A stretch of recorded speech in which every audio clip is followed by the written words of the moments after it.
Good evening, ladies and gentlemen, esteemed guests, my dear colleagues, and my most beloved students.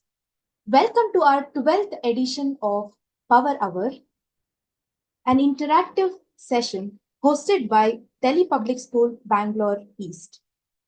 I'm Kriti, your host for this fun and enriching session. We've all taken our precious time to be here this evening to celebrate National Science Day, observed on February 28th every year to mark the discovery of the Raman effect by Sir C.V. Raman. In celebrating this occasion, we not only pay homage to the achievements of the past, but also turn our gaze towards the promising future, enriched by the bright minds gathered here today, including each one of you.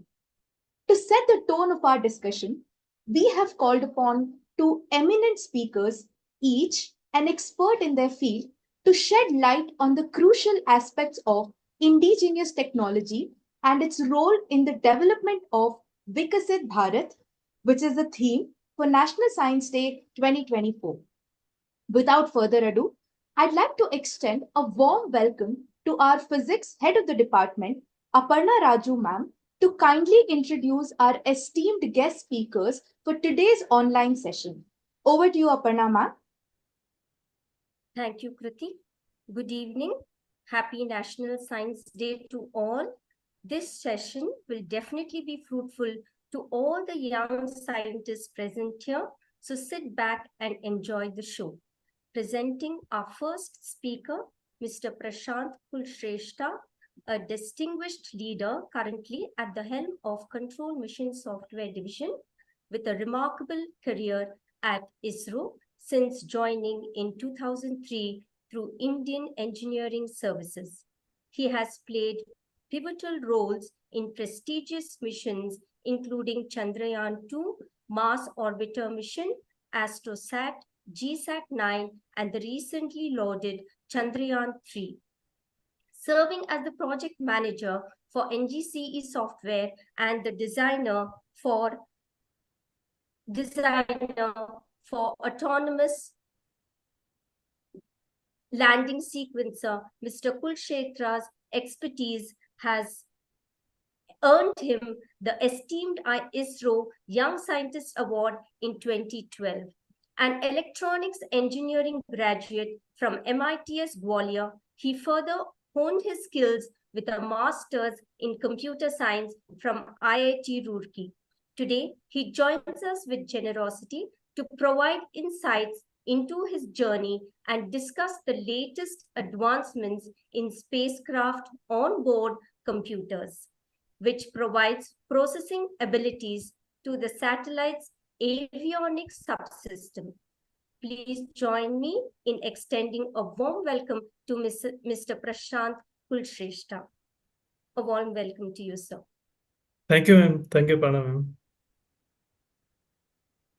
And now, stepping into the spotlight for our captivating session is our second esteemed speaker, Mr. Bharat A.J. Breaking free from the conventional 9-to-5 routine, he pursued his passion for stargazing and exploration, giving life to his dream.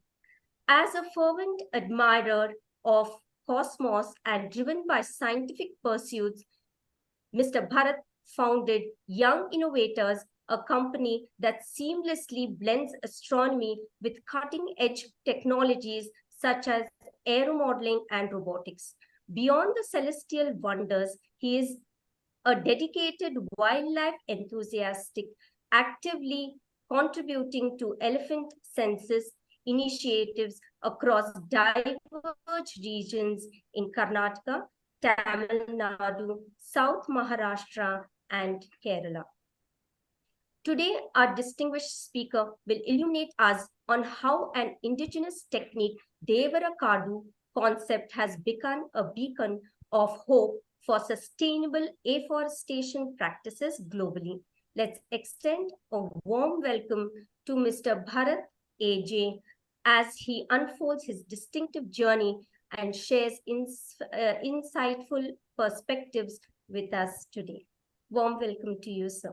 Thank you. Thank you so much for having me. And I'm sure I would be providing whatnot, It's our little pleasure, bit of sir. information, whatever I know. Yeah. Yes, you're very humble on that. Thank you. Yeah. I extend a special thanks to Aparna ma'am for such a warm introduction of our esteemed guests, paving the way for a very enriching session. Okay, so are we all ready for Power Hour? Let's begin. My first question to Prashant sir.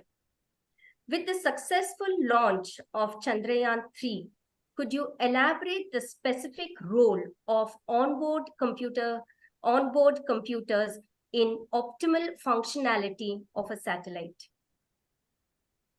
Yeah, thank you, ma'am. First of all, I would like to thank the DPS management, principal ma'am, vice principal ma'am, all the management committee, and specific to Kati ma'am and Aparna ma'am.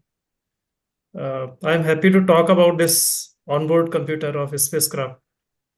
So before I begin to talk about this onboard computer of spacecraft, let us first understand what is a satellite. See, we all know that satellites are flying objects in a space. They are human made, and they are revolving around the some planets or either planetary landing missions or exploration we are doing in space with the satellite. Now, this satellite is basically is an integration of it's a multidisciplinary branch. So in the satellite, if you talk about, you are having a sensors, you are having a propulsion system, you are having a actuators. So you know that when satellite is in space, you need to control it. So you are having a commanding system, you are having a telemetry system for the spacecraft. So it's a combination of multiple technology, multidiscipline of the science and engineering. You talk about any discipline of the science or engineering, they all are finally they are assembled in the one piece of the body that is called, we are calling satellite. So now when we are talking about the satellite, we need a someone in space who can work on behalf of us. See, like satellite is flying in the orbit of Earth or planetary missions, which is going farther like Mars orbiter, or they are landing on the moons. But we need someone who can work on behalf of us.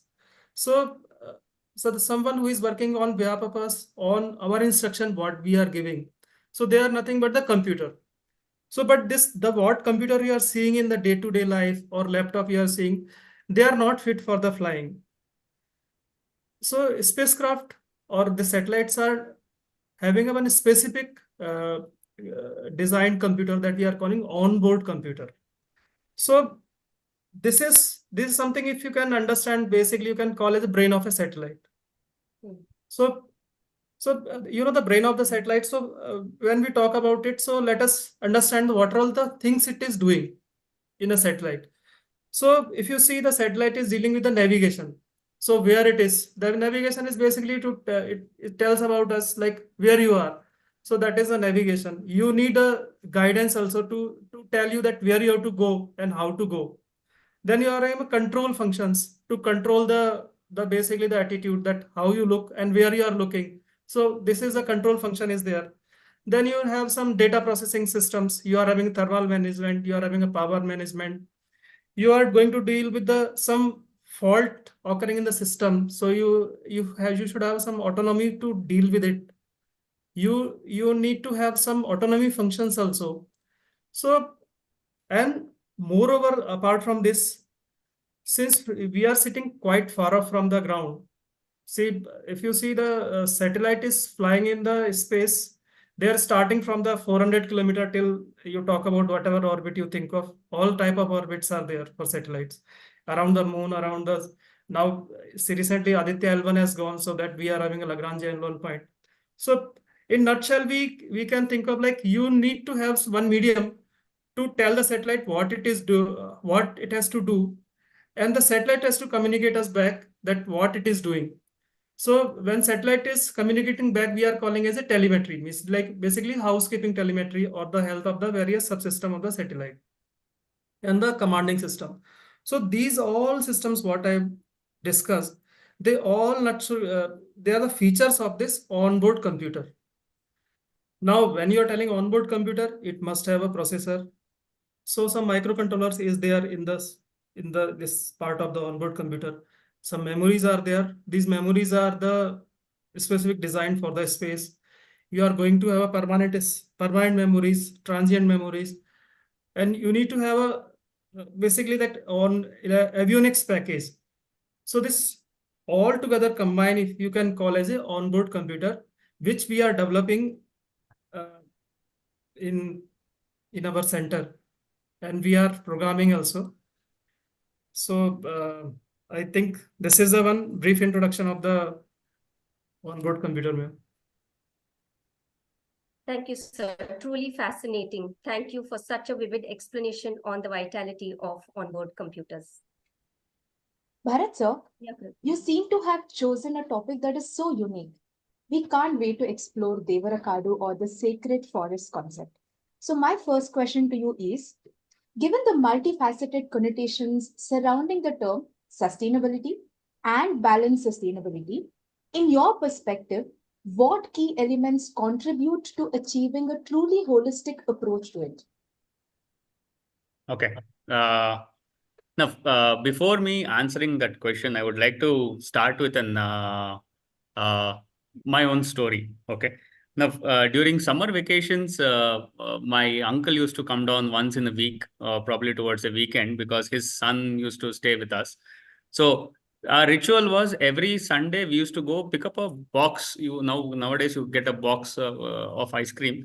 Earlier days we used to have something called as family pack and party pack. So half a liter was family pack and 1 liter was party pack ice cream.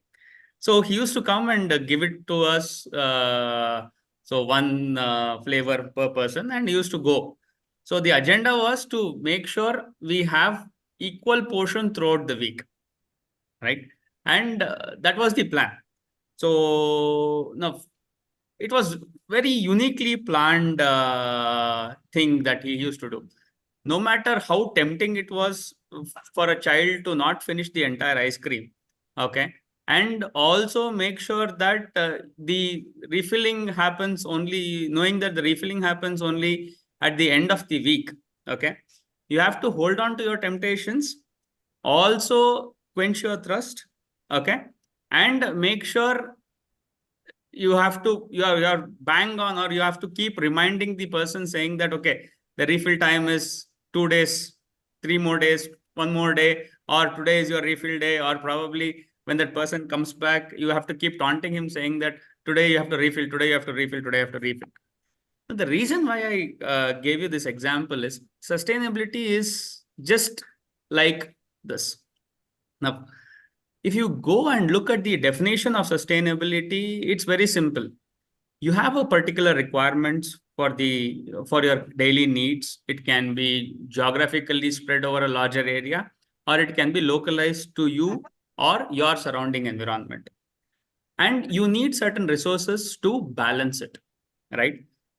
But considering there are two types of resources, one is renewable and one is non-renewable resources. I don't think I have to explain those concepts in detail because everyone are quite aware of it. Okay. Now, when you are concentrating on the non-renewable resources, you have to make sure the usability of those resources has to be qualitatively or calculated in such a way that it is meeting your current requirements. And at the same time, it is also not completely exhausted for the upcoming generation. So this is called as sustainability on a general meaning, right? Now, sustainability, when we talk about sustainability or the balanced sustainability, or I would say first, let me go with sustainability. Okay. Sustainability comes with 4 C's of, I would like to talk about 4 C's of sustainability: consumption, conservation, community, and cooperation. Okay. Consumption, you all know. Conservation is preserving it for the future generation. Community, organizing a group of people or policies, okay, and making sure that the reserve or whatever the resources is being consumed in such a way that it is not over exhausted, okay. And cooperation between the users, producers, and the consumers, okay, or the basically two ends, okay. One is the consumer and one is the producer. So it has to be a balanced situation in all the things, right? So this is basically the actual meaning of sustainability.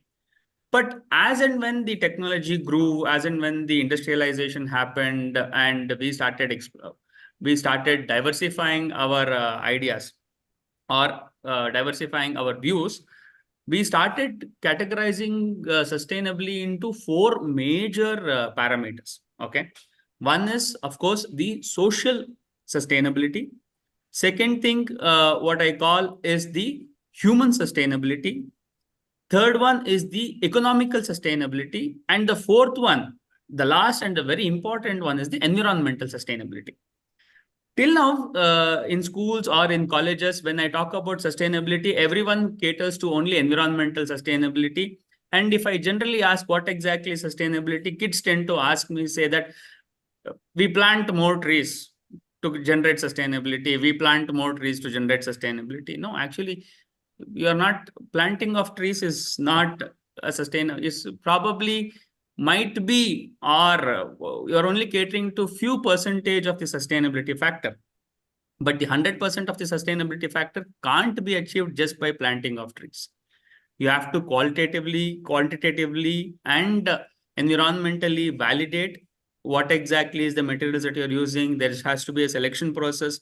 There has to be a validation process.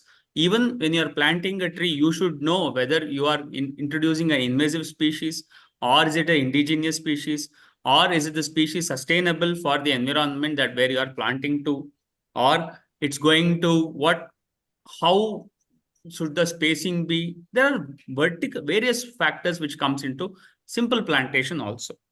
Now, overall picture is sustainability is very simple. Making sure you also have a very beautiful bowl of ice cream, and make sure whoever is coming next will also have a beautiful bowl of ice cream, right? That's how it is. Now, the second question what you asked, or the second part of the question, is balanced sustainability. Now, balanced sustainability is very simple. One is economy and the other end is environment. Okay. You're using the environment in such a way that there is a growth in the economy, but at the same time, it has to be balanced in both the ways. You are not completely using the environment in such a way that the economy grows rapidly.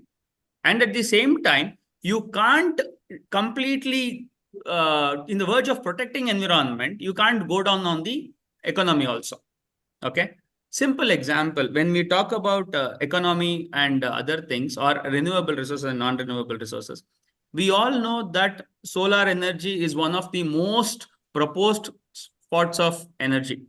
We are talking about solar cells, we are talking about solar panels, not only in Earth. I think Mr. Prashant knows the importance of solar panel in space, because that is the only source apart from nuclear and the batteries that we are using, right?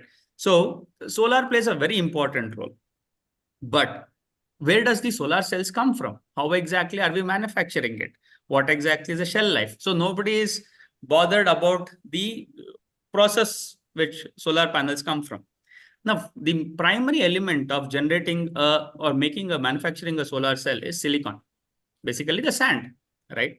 So in the verge of meeting the needs of the current industrialization, can I use the entire lot of silica which has been abundantly available?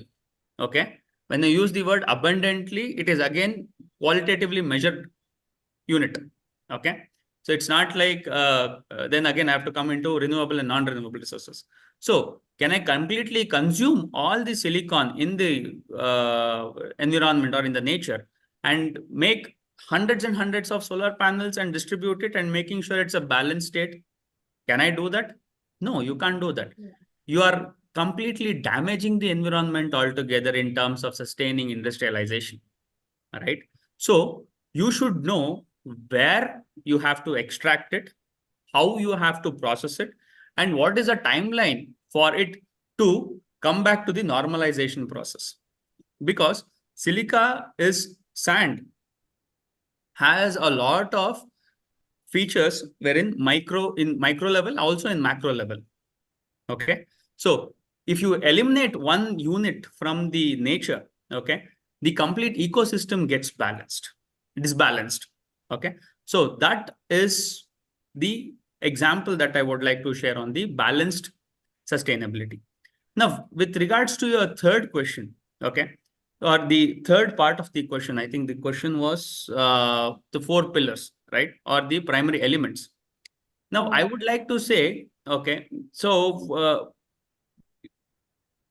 okay, to give it more precise example, okay, the elements or the contribution has to be from everywhere. Now, if I call education, okay, I can't teach only English, I can't teach only mathematics, I can't teach only science.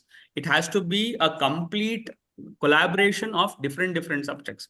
It has to be a holistic approach, or it has to be a heterogeneous effort. Okay, you have to educate, you have to create awareness, you have to create set of rules and regulations. So there has to be a ecosystem services, there has to be a climate change awareness, there has to be conservations, and there has to be a awareness of why there is a proper culture which has been set. Okay, now I strongly believe that most of our festivals or most of the events that we do in our calendar has an direct or indirect impact on the nature. Okay.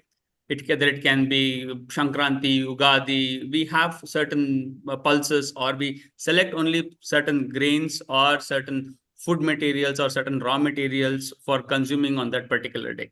So everything has a link. Okay. So not to forget, we are also part of the ecosystem.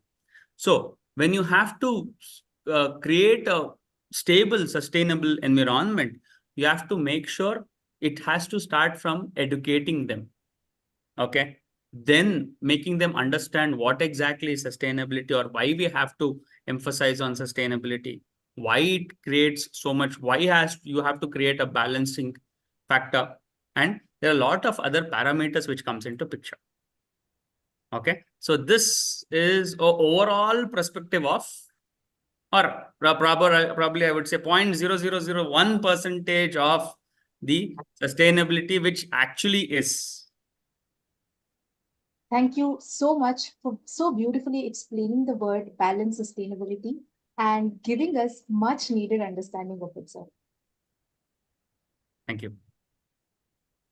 Prashant sir, this question Yes, is ma'am. for you. Dr. Vikram Sarabhai's visionary leadership and pioneering efforts laid the foundation for India's remarkable achievements in space exploration. Further, how does ISRO onboard technology align with the theme of Vikasit Bharat? Yeah, very good question, ma'am. And I just want to take a 1 minute, like Bharat sir was mentioning about the importance of solar panel and solar energy. So I recalled our Chandrayaan 3 days. So I couldn't resist to share with you. So anyway, this is a known thing only, that Chandrayaan 3 mission was for 14 days mission. And the very reason of this was the solar energy only. Since the place where we landed on the moon, it was sunlit for the 14 days. 14 days cycle is there. And after that, it is entering into the 14 days total dark period. So the temperature dipping to till -150 and beyond. And there is no solar energy, so avionics will not be able to survive for that rash environment. So that is the importance of the solar energy and the importance of the solar cells also. So, ma'am, coming back to your question, that indigenization of this onboard computer. So let us first understand what is meaning of indigenization. When we come to the technical domain, it's a pretty hard reality of this, that nobody is going to share you the trade secret. You have to own it. This is a basic thing. If you come to the technology, remaining all other things people are ready to share, but the technology is something which is directly affecting the businesses and all. So you will not get, and something if they are of like more and more, like they are connected with so many other aspects, so you are not going to get it. Now another one point I want to share you, that is one interesting fact. When I was discussing one of the Air Force pilot, so he was asking me that sir, that do you know that why the Air Force pilot has to have some certain height, or this one? Ah, So like yeah. this is, we assume like Air Force pilot has to have this much height, and I was not able to answer. Then I told sir that we are buying the aircraft from the outside. Now their aircraft, the seat height and the panel and this, their operating, this everything is designed according to the either US standard or European standard. So compulsory, they will not customize the aircraft for you. You have to recruit the people who are suitable for this site. So this is the importance of the indigenization. I think it might be Very well explained. interesting fact for you. So now coming back to this onboard system. So onboard system, as I explained, it's a combination of many things. So in the part of this is onboard computer. So here we are having the avionics, which is the electronics packages. We are having the software for this what we are developing. We are having an algorithm which is our designers are providing to us. So these all are indigenous developed. Now once something is we are developing indigenous, you can customize or you can scale up the way you want. You can like moderate the way in the way which is suitable for you. You can, it is economically viable. So we can list out the numerous reasons of the advantage of this. And finally, when we talk about the Vikasit Bharat, Vikasit means like, see, Vikasit means we are having see, I will talk about mostly the space science and the technology. So the Vikasit means like you are able to generate the requirement, you are able to supply the requirement, what is needed for the system, and you are able to consume also. Means like you are having the market for it, you are having the need for it, and you are able to supply. So this is the basically comprising of three aspects. So our onboard computer is, I can say confidently that yes, we are able to do all these three aspects. And we are looking forward for the upcoming days where we are having many challenging missions. They all are indigenous development. Indigenous. Thank you, sir. This unique indigenous approach not only places ISRO on the global stage, but also helps our country attain powerful position in space domain. Much of the same line as Aparna ma'am asked Prashant sir. Bharat sir, my question is to you. I'd like to know, in the context of your chosen topic, that is Devarakadu or the Sacred Forest, how does it contribute to the broader goal of Vikasit Bharat? Okay. Now, I think Mr. Prashant already gave a beautiful example and explanation about Vikasit Bharat. So since I work around very closely with kids, I would like to relate all my examples with kids. Now, if you go to McDonald's to eat French fries, okay, first and foremost, or a burger, okay, the burger costs you only about say 3 rupees or less than 3 rupees, okay. Then you have the veg patty, which is the most expensive one, which goes about 10 rupees, okay. And then you have the cheese and other things. So overall, if you buy even the complete burger, the veg burger or whatever, the actual cost might not go beyond say 15% or 20% of the actual cost that you're paying. If you imagine if you're paying 100 rupees, the cost of manufacturing will go only for about say 20 rupees or so. So where does the other 80 rupees go? Right? Of course, it goes to the franchisee, who exactly is the brand creator or who exactly is the product designer. Of course, the credit has to go to them. And there are other establishment costs and other things which comes into picture. But if you look at the major portion, about 50% of the portion goes back to the organization or goes back to the brand owners. Okay. Now, the same thing is applicable everywhere, right? Like Mr. Prashant said, the height has to be justifiable based on the production of the user. Now, what is applicable to them might not be applicable for us. The food which was generated or the burger which was generated over there, okay, was actually, if you actually really know the reason why the burger came into existence, burger was actually the lunch for the what you can say, the daily wages and the laborers, the lower class laborers. Very simple. What you get is a bun, which is easily affordable by all the laborers. And to give the protein portion, you have the patty or veg patty. It can be veg or non-veg or whatever. And then you have the certain other ingredients to make it a tasty meal. That's all. Apart from that, if you look from the overall biological need for our geology or our location, it is not matching at all. So if you compare the McDonald's meal and our meal is completely widespread. Okay. You have salad, you have vegetables, you have grains, you have pulses, you have rice, ragi, which is grown in our environment. Okay. So when you are consuming whatever is, or when you are practicing whatever is being our methods, or let's say our culture. Okay. So you're actually not only retaining the culture, but you're also sustaining all the other elements also. You are encouraging agriculture, you are supporting markets, you are creating a livelihood for many people, and you're also biologically maintaining that all the elements are going into the body and you're maintaining your health. Now, spread it on a national level. Okay. So whenever you're creating an indigenous system or self-sustaining environment, you're not importing from outsiders.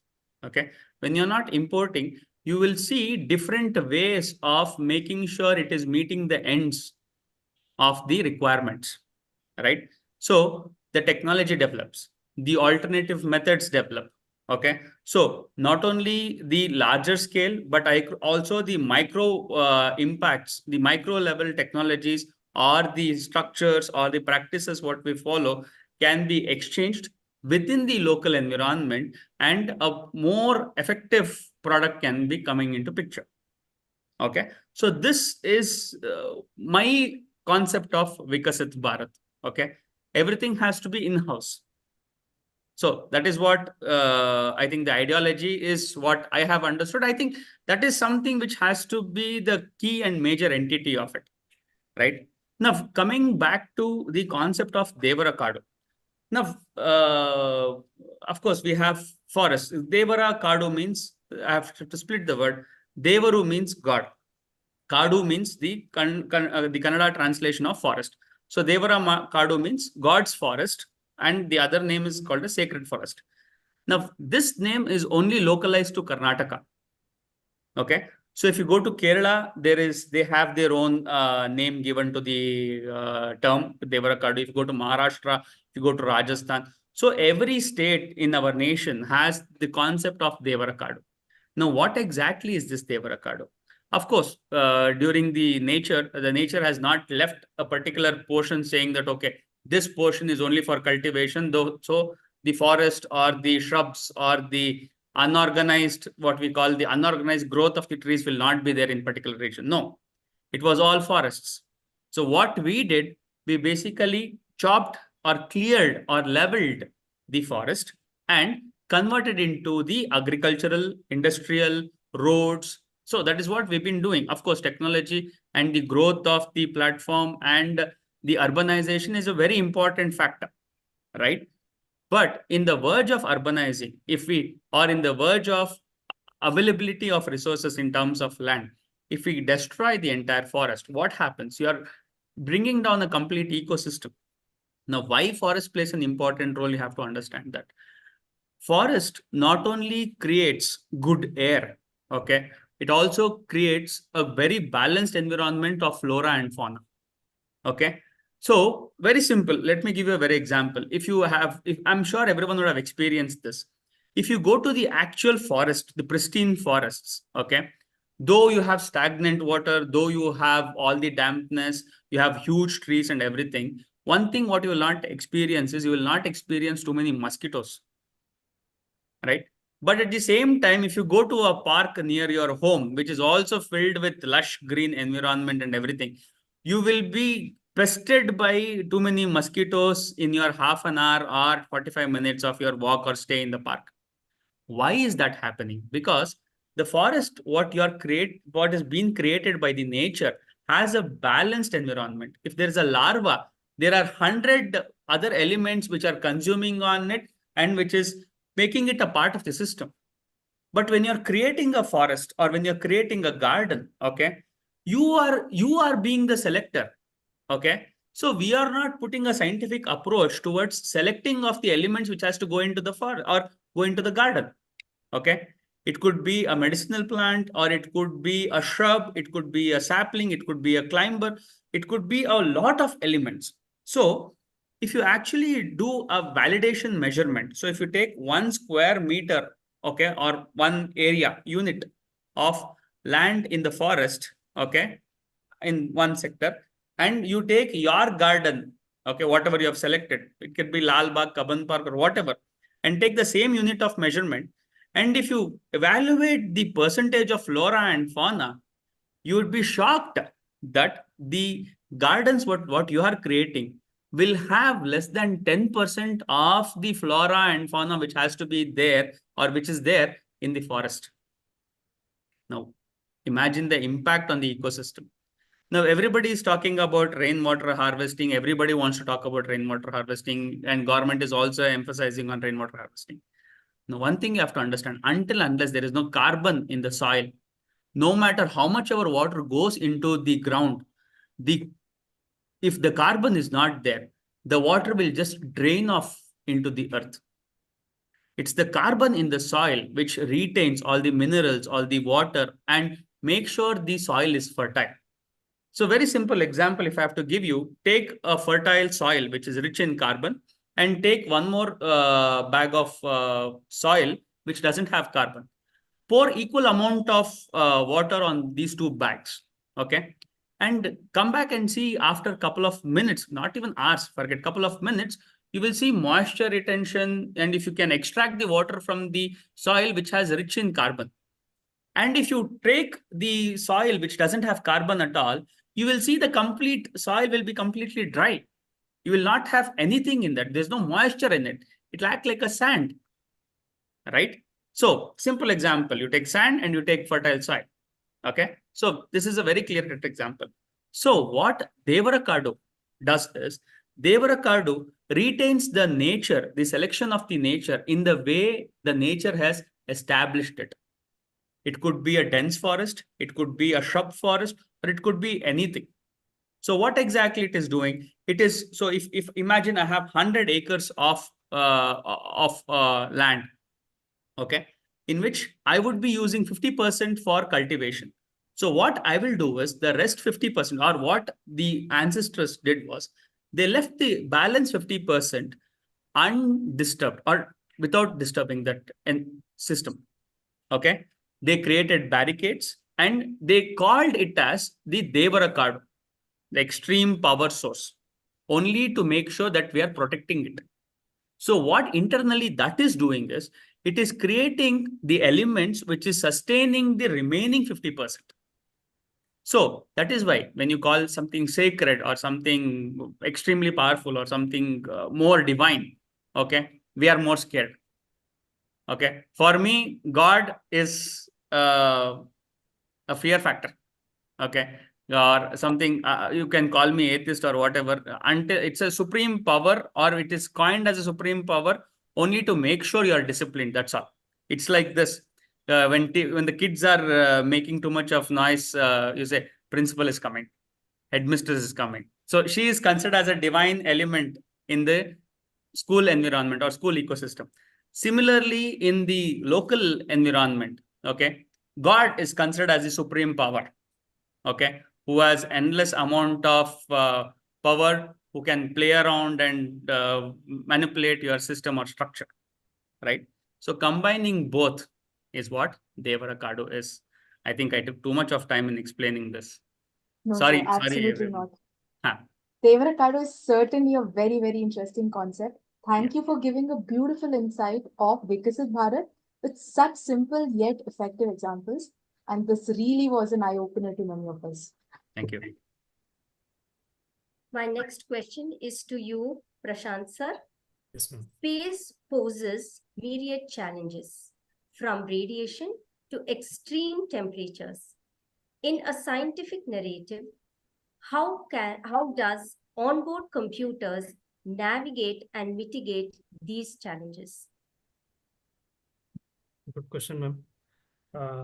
Ma'am, before this one, I want our audience to visualize that to take the satellite from the space, we all know that launch vehicle is there. So when the launch vehicle is taking, so it goes certain amount of vibration. See, like launch vehicle is not very silent. It makes a lot of noise. A lot of things are there in this. So it shakes also and vibration is there. So it goes through noise. Then the space is not as pleasant as Earth. The space is as cold as it can be and as hot if it is in front of sun. There are various radiation which Earth is preserving those radiations, but when it goes to the space, there is a lot of radiation is there. Now, the coming to the when since launch vehicle is taking the satellite into the space, so each kg of the weight is costing us a huge. So we are trying to always minimize it. So we don't have a like mass wise, we don't have a luxury. You have to send a as a miniaturized version. You have to use a like this all you should use very efficiently. You will be having a limited resources.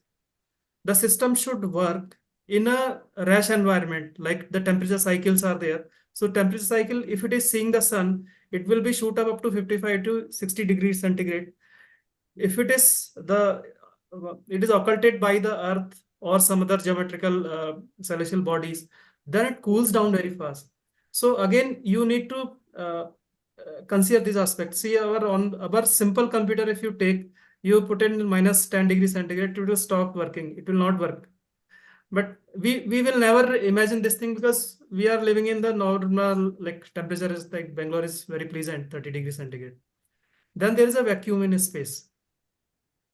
Now, you imagine if something happens to your laptop or computer, you can call one person and do the repair work and get away with it. But in space, we cannot send anyone to repair. If it is there, it is that's all. So when we fly a spacecraft, it is meant to be some 7-year life or depends on the application. Sometimes it is 10-year life. So it has to work continuously. We cannot switch off. So you imagine, see how rugged it has to be. It has to be fault tolerant. If any fault is coming, it has to be reliable. It should be able to withstand the temperature variations. It should be able to withstand the various radiations are coming from the sun or other stars or this one. There's a plenty of radiations are there. Then you should have a fail-safe design if there is a failure in the system. So with one failure, it is not like that one failure happened in the system and we are out of the business. We cannot afford it. So it has to be fail-safe design. This all things should be packed in such a way so they are usable and continuously usable for the 7-year or 10-year of the life without giving any hiccup for the operators in the ground. So I try to explain in very simple way, ma'am. Hopefully it is Yes, sir. clear. Your elucidation of challenges faced makes us even more proud of the entire ISRO team, sir. Thank you. My next question is, of course, to Bharat sir. Can you break it down for our students eager to make a positive environmental impact? The 4 W's, what, where, when, why, and an H, how, to help them get an in-depth understanding of Devarakadu or sacred forest concept. And how can these principles be simplified and adapted to smaller individual sustainable practices? Okay, that's a very good question. Now, like how I would like to take Mr. Prashant's example again. Thank you so much for giving me the examples, or Mr. Prashant. Now, Mr. Prashant said that if you're sending a satellite, okay, that satellite has to be an independent module by itself. It has to have a power bank. It has to have a communication device. It has to have memory device. It has to have data calibrating devices, and it has to propel in the orbit wherever it is being sent, whether it is sent around the moon or whether it is orbiting on a particular Lagrangian point like our Aditya L1, or anywhere else. So what you are doing is you are sending a system. You are not sending a unit, you are sending a system. And that system comprises of multiple elements into it. Okay. Like what exactly is that you're sending, where exactly is that you're sending, how exactly are you sending, why exactly is the key important things, and how exactly it's going to perform. Now, like Mr. Prashant said, it has to be a sustainable unit by itself for that set number of hours. Of course, we had the Hubble, the biggest blunder of Hubble Space Telescope. Okay, I would not say the biggest blunder. Of course, it has to be, any technology comes with its own error. Most of you don't know that Hubble Space Telescope, which was sent first time, which was launched the first time, actually didn't give us the required information in the way we wanted. Okay, because the mirror was not calibrated, or there was an error in the optics. So there was a separate mission which was sent to Hubble Space Telescope. Again, I'm sure Mr. Prashant knows about it. So there was a separate mission which was sent to Hubble Space Telescope after the launch of the Hubble Space Telescope to go put a correction plate. Okay, then there was again too much of resources being invested, again too much of manpower, resources, everything which went again, and then the HST started working. So it was not the first successful mission, but it was the second mission which enabled HST to give us the data like what we wanted. I'm sure. Am I right, Mr. Prashant? Yeah, you're perfectly right, sir. Yeah, thank you. So, so similar way, okay. The first and foremost, we have to understand what exactly is the concept of Devarakadu. Now, Devarakadu is very simple. It's a complex version of the simple given in a simplified term. Okay. So you have to do a natural selection. Can we do the natural selection? No. Right. Can we introduce a flora and fauna? No. Can we introduce or can we introduce an indigenous or element? It can be a plant or anything. No. So nature has selected certain types of trees or certain types of elements which is suitable for its own geographical location. Forget anything. You take Karnataka into consideration. If you come down south of Karnataka, that is the Bangalore region, you have different types of plants, different types of birds, and different types of environment and elements which has been there. And as you move up within Karnataka itself, okay, for every 50 kilometers or every 100 kilometers, you see a complete change in the biodiversity itself. Right. So the biodiversity changes, the animals changes, the environmental changes, the soil color changes, the temperature changes. And these factors will also influence the ecosystem of that particular geographical location. Right. So first and foremost, we have to understand this concept of Devarakadu is not one solution, or it's not like one structure. It's like, okay, now this is Devarakadu, this is one tree. I note down the number of trees which is there. I note down the number of units which is there. So I can't qualitatively, or it's not like one word dictionary which can justify it. Okay. The Devarakadu which is there in Karnataka might have a complete different ecosystem, and the Devarakadu which is there in Kerala or Maharashtra or even Rajasthan can have a complete different ecosystem. So when you are trying to understand the Devarakadu concept, you have to make sure that it is not one solution fit all. Okay. You have to study in detail about every system which has been there. Okay. And you have to make sure what is there. And very importantly, you should know what is not there also. Right. What is there? Yes, we know. But very important is what is not there. Okay. When we know what is not there, you will be very keen on introducing any new concepts or any new elements into it. So that is the what. Okay. How? Of course, that is one thing which is ruled out. When you start, how or can we replicate the Devarakadu? No, it is not at all possible, because it is the nature which has taken thousands of years to set up an ecosystem. So you can't do that over a period of time, or you can't do that over a lifespan of a human being. It is not at all possible. Okay. In the verge of establishing an ecosystem, probably you would destroy the existing ecosystem also. When I say you, I'm talking about the entire mankind. Okay. Let me be very clear here. So The where also plays a very important role. Tomorrow I want to convert Lal Bagh or Kaban Park into a Devarakadu. No, it is not possible. Okay.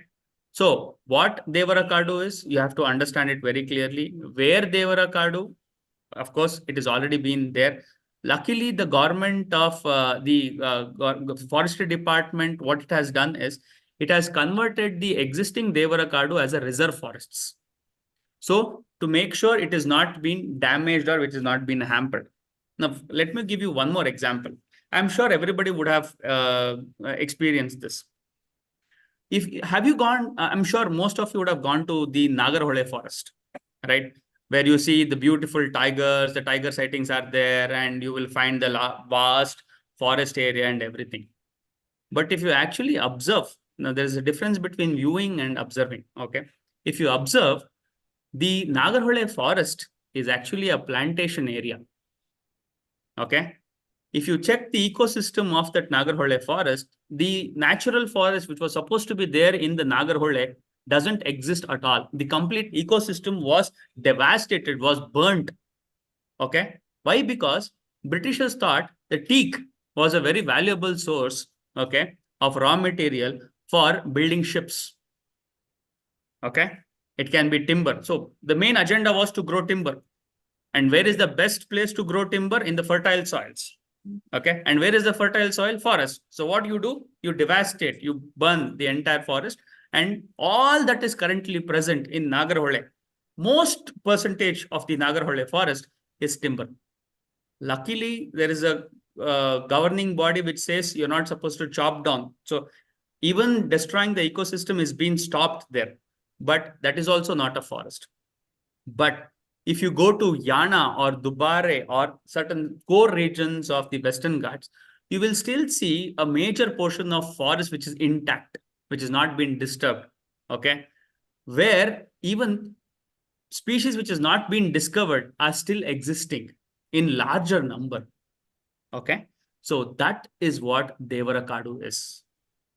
So you have to make sure that the concept of forest have to be understood first. Okay. The concept of natural forest with respect to the plantational forest or planted forest or the artificial forest. Okay. Then comes the next. Now, whenever we are trying to recreate this Devarakadu concept, you have to understand, you have to do justification on multiple things. One is qualitative analysis, quantitative analysis, and environmental analysis. Okay. So when these three things are done, right, then you can probably justify the concept or the 4Ws and H of the what, where, when, why, how of the Devarakadu concept, and then probably set minuscule examples or say justifiable patterns or extract a suitable structures from this Devarakadu. So to explain the complete overall concept of Devarakadu, like I was telling Ms. Kruti and Aparna ma'am, I require at least 22 or 23 hours. So I think Mr. Prashant and me have both similar problems because we have a huge system to be explained in a very simple 1-point answer or a 2-point answer, which is extremely difficult for both of us. But yes, we are trying to fit in whatever we could within this given time spread. Yeah. Thank you. Thank you. Thank you for such a detailed answer, sir. This certainly helps all of us to kickstart somewhere in this much needed sustainable journey. Prashant sir, this is for you. Could Yeah, you ma'am. share some career options within ISRO for young enthusiasts fascinated by space exploration? How can students navigate their vast ocean of opportunities as they dream of continuing to space science? Actually, it's a very relevant question. In fact, see, ISRO is conducting various programs for the students and for the those who has graduated engineers. For them, plenty of opportunities are there. So for a student right now, for the 9th class student, I think the ISRO is organizing the Yuvika program, and it's available now. So the ninth batch can take advantage. It's having a, you can please go through the web portal. So it's I think I'm not sure that it is spreading how many days, but kid has to come and stay there. That across India they will be recruiting the kids, and then so it's a very good opportunity for the like ninth class students, those who are in the Jan 2024 in the ninth class. So you can go through. Apart from this, ISRO is running the STEM program, which is science, technology, engineering, and mathematics based research and the career. So you can sometime if you are free, you can see the ISRO portal for that. Other than that, there are some program for student satellites, which is ISRO is helping them to come up with the like for the inquisitive mind to fuel with something. So ISRO is running across with the help of the colleges and other places. Then for the internship options are also available with ISRO. So those who are in final year of the engineering graduates. So these are for the students, and obviously for the our graduate engineers, ISRO is conducting the Central Recruitment Board. Through that, they can join. And ISRO, you know, that is a multidisciplinary organization. So all the engineering disciplines are welcome here. So from the civil engineering till the computer science, mechanical, electrical, even the physics and the chemical, they are all type of vacancies will be there some other time. So I hope I could answer, ma'am. Yes, sir. Thank you for sharing your expertise and guiding the way for young minds. Thank you, sir. My final question of this round is to Bharat sir. So, is there any connection between Devarakadu or the forest, the sacred forest, and the Japanese technique Miyawaki plantation method? Okay. Now, Milwaukee, I've already explained what is Devarakadu, right? Devarakadu is a natural selection of an ecosystem. That is one point. Overall picture is nature has selected a certain flora and fauna and is there in a particular region, which is completely different from the other regional Devarakadu concepts. Now, Milwaukee forest technique or Milwaukee was a person or a botanist who came up with this technique of establishing forests. Okay. Now, what he did was he selected few flora and fauna. Now, for example, if you go to mango grove, okay, you will see a distance. One mango tree is spaced from the other mango tree, and it has been spaced equally and uniformly, basically only to extract the harvest. Okay. So if you measure the distance or space between or the number of multiple elements between the cultivable land and a forest, it's vastly different. Okay. But what Milwaukee did or Mr. Milwaukee tried to do was he tried to introduce in a square unit of area, he tried to introduce multiple elements. Okay. He selected a tree. Okay.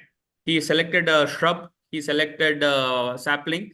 And he made sure if you go to a plantation area, you in a 1 acre, you would find about, say, maximum of 150 to 200 one particular species of mango.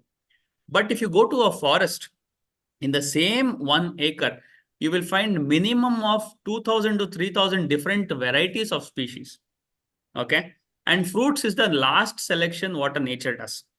Even though if you go, even if there's a fruit tree, probably in an acre, you will see one to maximum 8 or 9. Okay. Because fruit is something which is extremely sugarish, which most of the animals would want to have. And eventually, probably nature said, wanted to safeguard from diabetes, like how we guys have right now, low BP, sugar, diabetes, and other things, right? So nature selected its own food also. Okay. Now, what what Milwaukee is trying to do is he's trying to recreate a forest environment by planting trees in clusters, not in separate unit. So in the verge of creating an ecosystem. So probably what his intention is going down the lane, it would create its own ecosystem. But you have to be very careful in introducing a particular new species also. For example, we have lantana, right, which has been covered everywhere. We have Parthenium, which has been covered everywhere. We have eucalyptus, which is sucking down the groundwater to maximum. Okay. Unfortunately, we have various forests which has already been filled with eucalyptus trees, and eucalyptus plantation is being done. Or very simple, the African tulip, which we find beautiful red flowers on either sides of the roads on Bangalore, and which gives that boat shape of tree. I think every kid. I played. I had a very wonderful what to say childhood. Okay, because I tend to play everywhere, right? So these things, while introducing these things, these were all not Indian plants at all, right? So Parthenium, why do we need Parthenium? What is the use of Parthenium? Is there any plant which is, any insect which is surviving on Parthenium? No. You can't find anything. Take a lantana. No, nothing can work on lantana. Nothing. A bird can't build a nest using lantana. There is no fruit which can be extracted. There is no animal which is feeding on lantana. There is no herbivorous plants which is herbivorous animals which is grazing on lantana. So for our environment, it is not suited at all. So the concept of Devarakadu is a natural selection, and the concept of Mivaki is a plantation. Now, plantation is different, the ecosystem is different. Now, what you can do in the verge of expanding the Devarakadu is, if there is a cluster of Devarakadu here and there's a cluster of Devarakadu here, make sure you create a bridge between the two Devarakadu concepts by intervening not too much, but make sure eliminating these weeds and making sure the natural process comes in. So what we can do, only thing is not introducing any new thing in that bridge. By eliminating that bridge, you are basically expanding the area of Devarakadu, okay, and reducing the invasive species. That's all. But what Mivaki is doing, if there's a completely barren land, I think you can see a lot of Mivaki forest plantations in Bannerghatta, in Jigni. There are examples which has been already been set up here. So what he is doing is he's doing a plantation. Okay. Of course, there is a scientific method, there's an evaluation, there's a selection process. But no matter whatever we do, we can't replicate nature. Yeah. Right? So Devarakadu and Mivaki plantation is, of course, going towards afforestation or reducing deforestation, but it's a completely different ball game altogether. Okay. Yeah, the natural selection that connects ecosystems such as Devarakadu and Mivaki plantation is actually very interesting. And thank you for distinctly explaining the difference between two very similar plantation methods. It was very informative, sir. As we move ahead in our power hour, prepare for an engaging turn as we enter the rapid fire round with the witty inquisitors Gaurav Malhotra and Nikita Matthews of 11th grade. Brace yourselves for their spirited questions, adding a touch of humor and zest to our esteemed speakers' insights. Over to you, Nikita. Thank you, ma'am. Dear guests, are you ready for the thrilling rapid fire round? Of Get course. ready to buckle up. We'll start the set of questions with Prashant sir.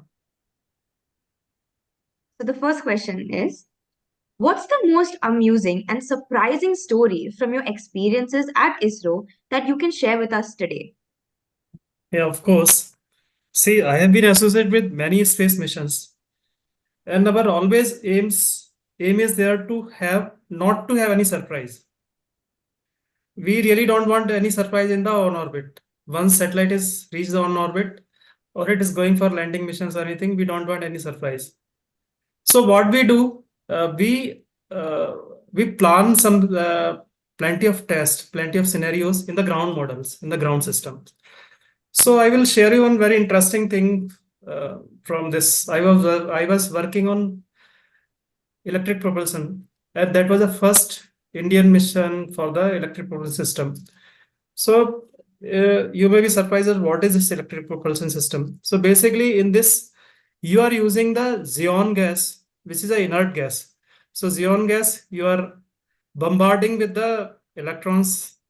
So it's getting ionized. And once it is ionized with the help of electromagnetic field, you are accelerating towards the. So again, the Newton's third law comes there, and then you get the reaction versus action. So you get the force from it. So I was a part of this ground model, and this is our initial days. We were doing a testing. So this ground model, there was a phenomena that we call the plasma formation. So once you release the xenon gas starting from the between the cathode and anode, and you're starting, it's like a spark plug. So if you remember your olden days when you are kicking the bike, so there is one spark plug is there. So some kind of that spark has to be there, which ignites the charge of the flow of electrons between the cathode and anode, and it was not happening. So there was some logics which is taking care of this autonomy, and the loops are there, magnetic pulsing and all. But we don't know for God's know what is happening. Some 6 hours we spend. It is not only me. It's a multi-team mission. So this is whatever for your understanding I will tell. This the electric propulsion firing we have to do in the one vacuum chamber. So we cannot do it outside. It's hazardous, and space environment has to be given for it. So one very small window was there for some 10 centimeter of size. Through that glass slit, we were seeing that whether it is firing or not. So after this, again, this hardware team came and they retuned some resistance, some other things they've tuned. Then finally, the one of our colleague who was seeing through the slit, she started saying, "Oh, come on, this is firing now." So that was a one beautiful experience. So one very fine that the blue light was emitting from the cathode to the anode, and it was one clearly that it was visible in the vacuum chamber. So that was one very good experience we had. I must say, I would have never expected that story, but it truly sounds like a very beautiful experience. So, my Thank you. next question is, if you had the chance to travel to any celestial body in our solar system, which one would you choose and why? See, this is see, you're telling you are given a chance. So I'm just imagining. So you know that Titan is one of the planet of the Saturn. So it's a very interesting actually.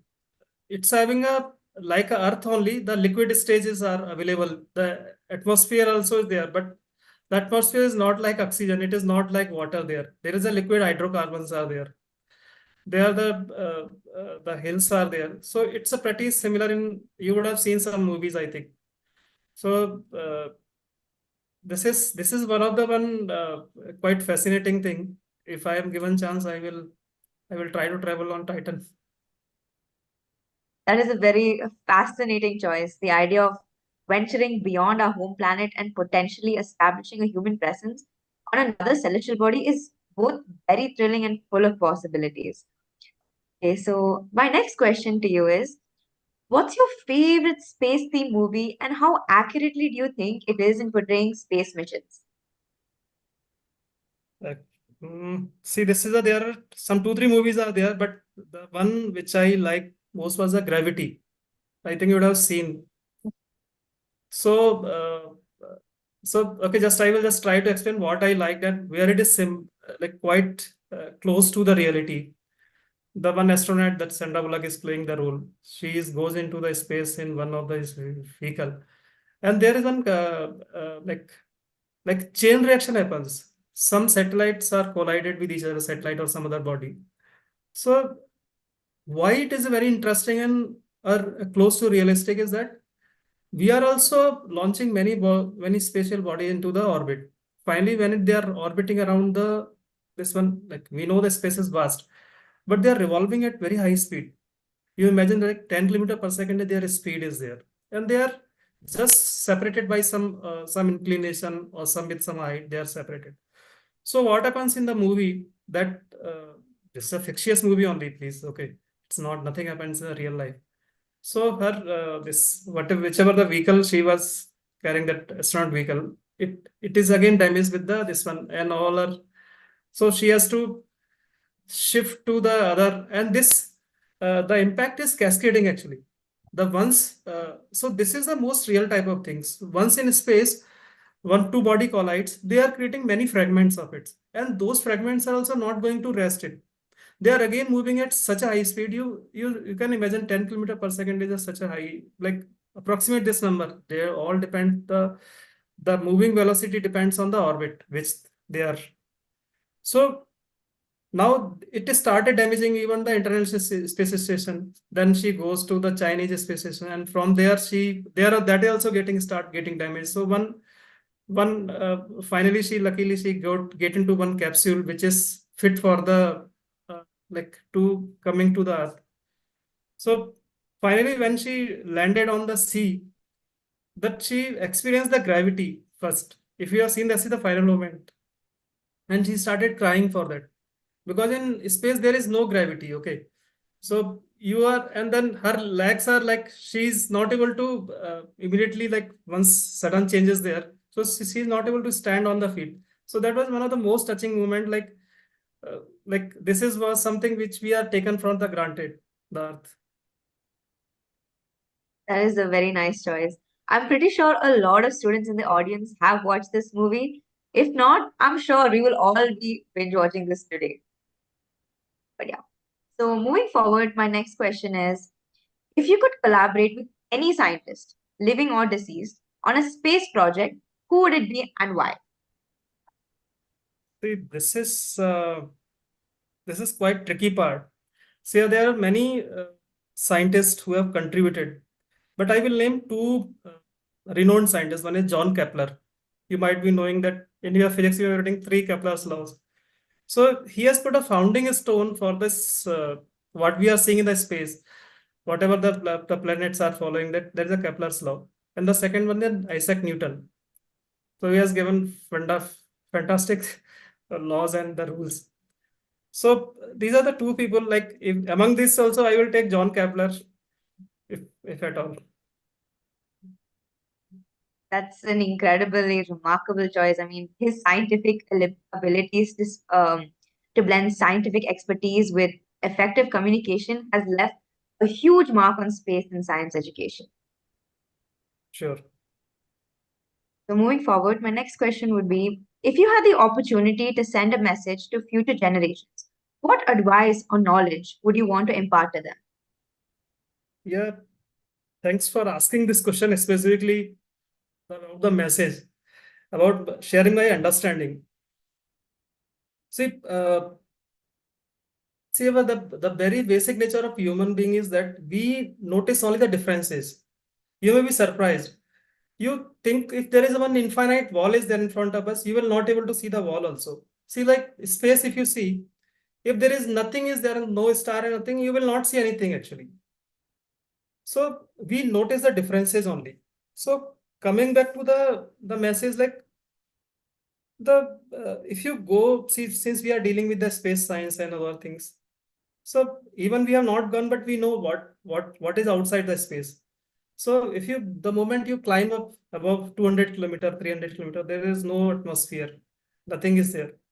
It's a damn cold or damn hot. If you are in front of sun, if you are beside the sun, there is damn cold. There is hell lot of radiation is there. There is no air. It's a perfect vacuum is there, almost perfect type of vacuum. You cannot survive without any suit. Immediately your blood vessels will rupture, and there is no, you cannot imagine what will happen to the human being in space. Then since you are like students, you may be knowing that the Earth is having one unique property, that is a magnetic field. So that magnetic field also repulsing so many radiations which is coming towards us, and the unique combination of the sun and earth distance, it is sitting exactly at the right place. So we are having very optimum type of temperature where the human can survive.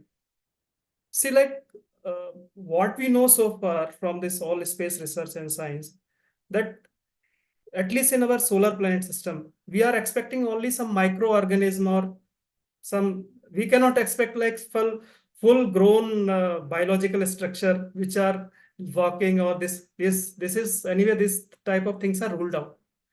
So why I am emphasizing on this, all these things, why I'm talking to you, is I am trying to just remind all of us the importance of Mother Earth. This is our own house.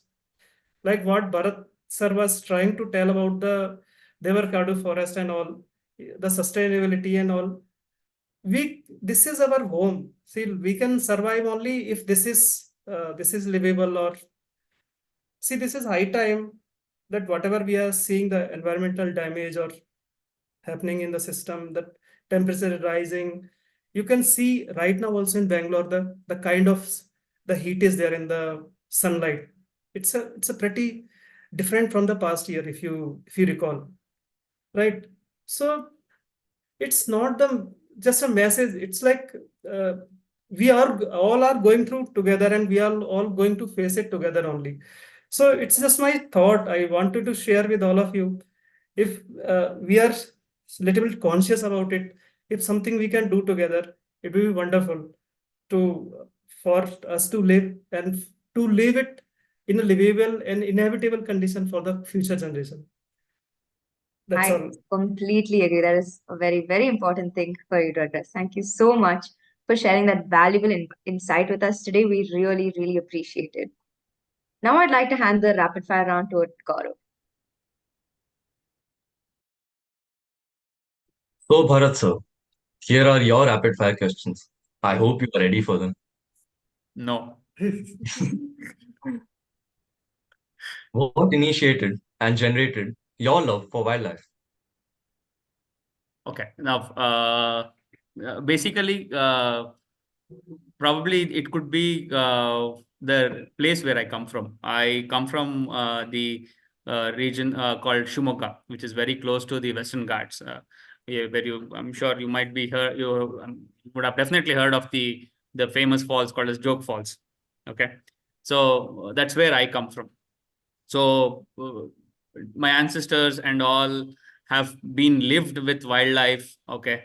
In fact, I have experienced a lot of wildlife. So whenever in Bangalore is the only place when when we relocated to Bangalore, the only place where we saw the wildlife, and wildlife entered the habitat, people used to kill it. Okay. But we over back in Shumaga, or even now many places in back there, you will find a coexistence between wildlife and the human life. Okay. We don't disturb their habitats. They don't disturb our habitat. Okay. It's a mere coexistence. If an elephant is coming, we know it will pass. It will not stay for long. If it wants to eat, we will leave it to eat. Okay. So there is a purpose of why the elephant is there. There is a purpose why bee is there. For example, if you eliminate the honeybees from the nature, you will not find even a single food grain, because that is they play a very vital role in seed dispersions, or basically insemination process or pollination process. Okay. So like that, you will see multiple insects playing a very vital role. Okay. So again, back to your question, why? Probably because of the region where I come from. Okay. And not necessarily that since you guys are from the urban city, you don't have to have a wildlife interest. You can also have wildlife interest. Okay. But yes, personally, if you ask me, probably I think that is what it's striking to my mind. Okay. That's a really interesting answer. It really No. gave all of us No. it gave all of us insight on what actually initiated your love for wildlife. But anyways, my second question for you is, I'm sure you have been on many night sky observations. Could you share with us one of the craziest stories from any observation session of yours? Okay. Now, astronomical observations, like you guys know, because of the urbanization, we have to travel longer distance and venture into the unexplored areas of the locations to actually view the constellation or set up the constellations or anything. So we had this comet called as Comet Lovejoy. Okay. So to photograph it and to view it, we had to actually travel deeper into the forests of Karnataka. Okay. And we had to make sure that it is light free, and we had to make sure that it is horizon. The horizon is also very clear. So we chose one forest which is very close. It's a place where the Karnataka forest, the Tamil Nadu forest, and the Kerala forest meets. Okay. So it's on way interior of Kanakpura. Okay. Way further, about 80-90 kilometers way into the forest. So we settled on the bank of the Kaveri River. Okay. And we did everything. And when we reached there, it was almost about 6 o'clock or 7 o'clock. Okay. And when we were setting up everything, what we do is we use only the red torches. Or even though if you have a torch, we cover it with the red translucent papers. Why? Because to adapt ourselves for the night sky observation, night sky. Okay. And it is strictly banned. Not only us, any observatory, if you go, they will turn off all the other lights. And the maximum light that you can use for navigation purpose is a light with a red color torch in it, which basically gives you where the range is very limited to your surrounding of 5 feet or 6 feet. Okay. So we continued our journey throughout the night. Of course, since it's a jungle, we could hear hustling, bustling noises, and we could hear roaring noise and everything. And as the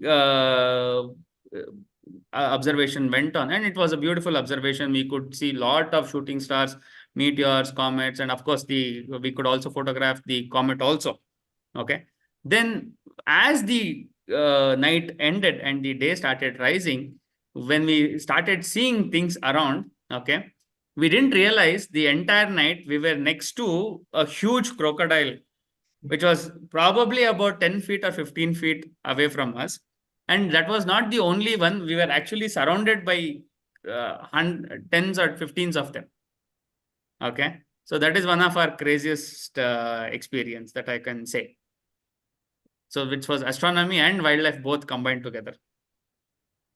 Thank you so much for sharing that with us. I bet it must have really been an extremely valuable moment for you. Yeah. Moving on to my next question. Were there any memorable experiences from your wildlife conservation journey which you would like to share with us? Oh, okay.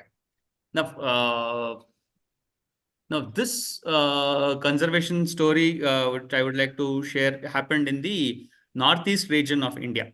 Okay, the Meghalayas and other things. So down south, okay, we have these elephants and the maots, basically the elephant handlers.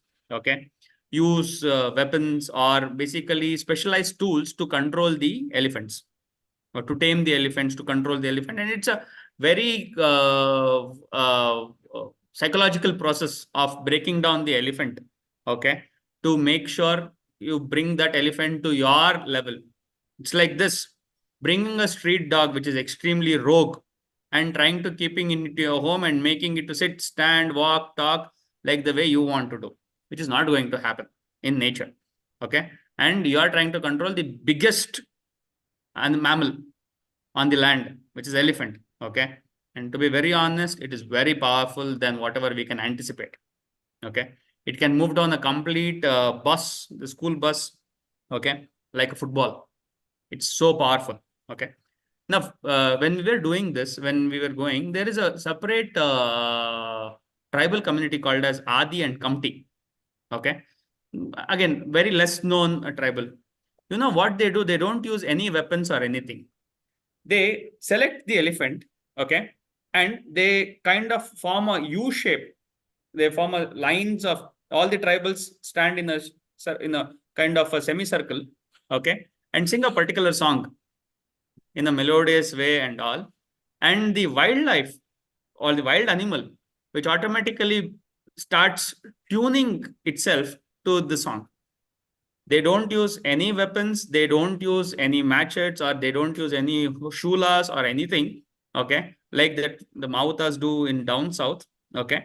But it's only the song using which they control the complete elephant.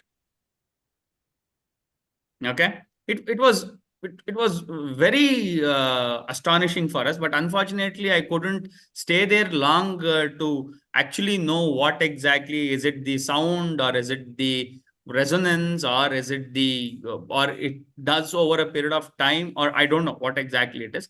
But that experience of taming an elephant, okay, was very memorable, and was like one fixed frame. It was a very beautiful frame for me. That is one thing. And second thing was, again, it happened in the same place. We had the habit of keeping the shoes outside the tents and sleeping. So this is something which everyone have to be very careful when you go out in the nature, okay, or camping, especially camping. Now, you usually what happens when we wake up in the morning, first thing what we do is clean our eyes and come out and look for the shoes to wear, okay, without actually dusting the shoes, which is one thing which I think I would not do it after that experience. When I took the shoes in my hand, luckily the tail of the wolf snake was still hanging outside the shoes, right, which kind of saved me. And wolf snake is a very venomous snake, okay. Fortunately, that tail was hanging, and the guard who was around me said, snake, snake, snake, snake, snake. So that saved me. And luckily, I'm still alive to talk to you guys, because no matter what, we were in a location which was, to reach that location with an ambulance would have taken a lot of time to reach. Even if the air ambulance would have taken a lot of time to come to that location. And I'm sure that I would have been in heaven or hell. Of course, I would be definitely in hell, not heaven for sure, because the kind of lifestyle that I've lived. Okay. So that is two of my craziest experiences. Of course, I have many, but this is what I can recall now. That must have been really fun to experience. Thank you so much for sharing your experience with us. My next question for you is, if you could send a message into space for extraterrestrial beings to receive, what would it say? Okay. Extraterrestrial being, very good question. Now, one thing you have to understand, even though, okay, doing it is different, knowing it, whether it works or not, and still doing it is different. Okay. Now, if I have to send a message, I know it will take millions of years, okay, for that message to receive and come back to me. And I'm sure I would not be alive to even receive that message. Okay. See, the whole agenda of me sending a message is to getting the answer that I am expecting. Okay. And when I know that I will not even be alive to get that answer, what is the point of sending a question? Right. So to give you a simple example, we know that solar system, we have about 8 planets and dwarf planets and other objects. So we know that human-based life form doesn't exist. Even if it exists, okay, probably the language barrier would be completely different.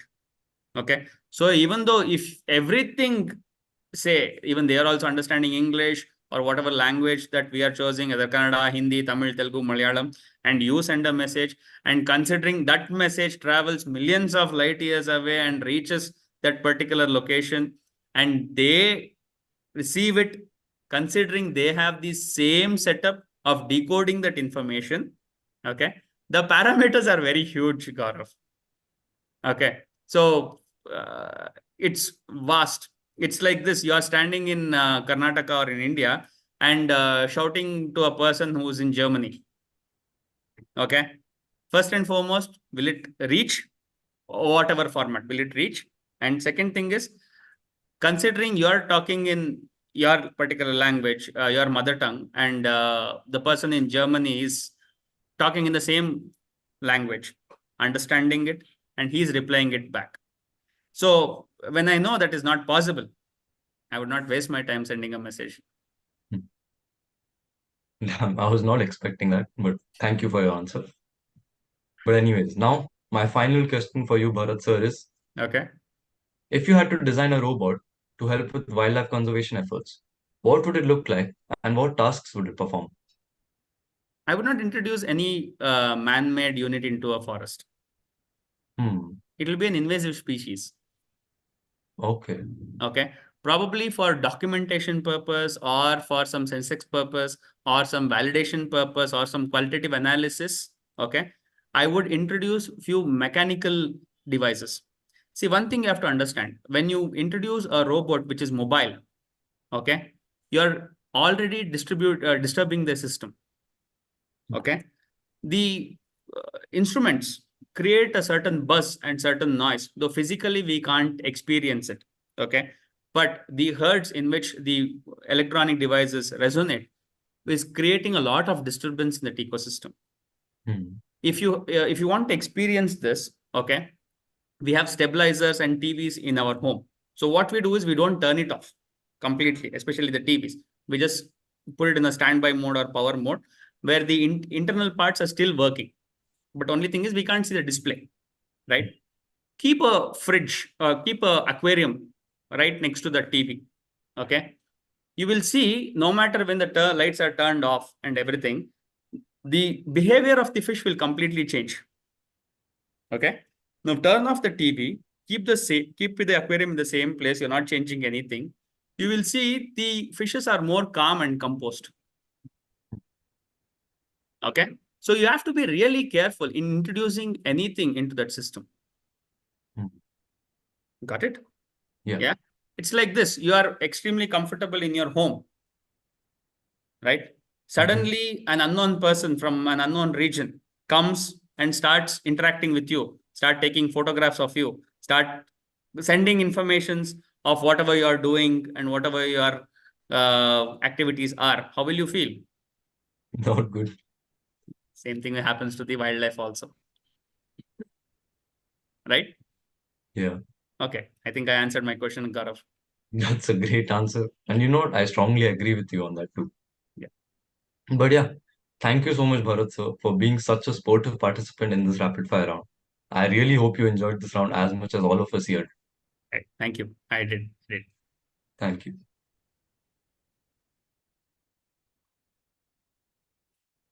Thank you, Gaurav and Nikita, for infusing humor and energy into our talk. Today's Power Hour talk has been a truly enlightening journey. On behalf of the Department of Science, I'd like to thank Prashant sir for really providing us with a wealth of information that many of us were unaware of. Your insights have added a new dimension to our understanding, sir. Thank you so very much. Thank you, ma'am. It's a pleasure. It's an honor to talk to you, discuss own memories and own understanding, sharing with you all. So thank you once Yes, sir. again. I further extend my heartfelt thanks to Bharat sir. Thank you for your invaluable solutions addressing environmental issues that has left an indelible mark. Your dedication to creating a sustainable future for India is commendable. Thank you so very much, sir. Thank you. Thank you so much, Kruti, and everyone who's been a part of this meeting. Thank you. I extend my sincere gratitude to the management, our esteemed Principal Ma'am Manila Ma'am and Vice Principal Preeti Ma'am for their unwavering support and encouragement. A special thanks to English Head of the Department Sonali Ma'am and Sioni Ma'am for their constant support in orchestrating this entire program. My most sincere thanks to Computer Science Head of the Department Vikranti Ma'am, Aparna Ma'am and Shanti Ma'am. Your technical expertise ensured the smooth flow of the event, making it an engaging experience for everyone. Lastly, dear parents, teachers, and students, thank you so much for being such a wonderful audience. Without each one of you, this show would be incomplete. Let the inspiration drawn from today's session propel us towards a brighter, technologically enriched, and sustainable future. Thank you so much. Thank you again.